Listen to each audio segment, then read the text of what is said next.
The evolution gap is a gap that's opened up between our very painfully slow biological evolution and our incredible capacity for innovation and creation.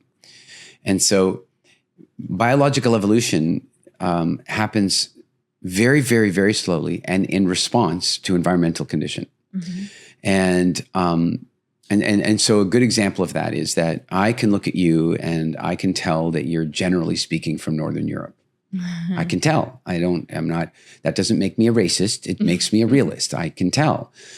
You could look at me and you could tell that roughly speaking, I'm probably from mid to Southern Europe. You can tell. Yeah. And if we look at Mike Tyson, we can tell that, that he's probably from somewhere in the African continent, genetically speaking, more recently, and fairly equatorial. He's quite dark. But there are people that are even darker than him, and there are people that are even lighter than you.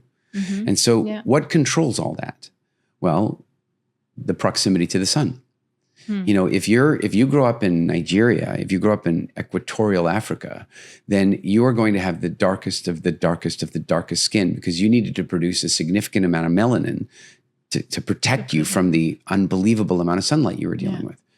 But then as people started moving away from equatorial regions, north and south, they were getting less and less exposure to sunlight. And so they started evolving lower and lower levels of melanin to allow more sunlight in, because sun is important. You need to produce vitamin D. Sun is also antibacterial, antimicrobial. Like it cleanses you. You need that.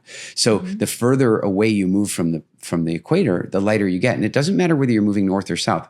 Or I shouldn't say it doesn't matter. It happens both north and south, but because the planet tilts slightly this way, as people move south, they do get lighter, but not as light as Estonians and Norwegians, right? Yes. Now, that's evolution. And it takes tens of thousands of years for that to happen. Like, people didn't put on a backpack and walk out of Africa to Norway.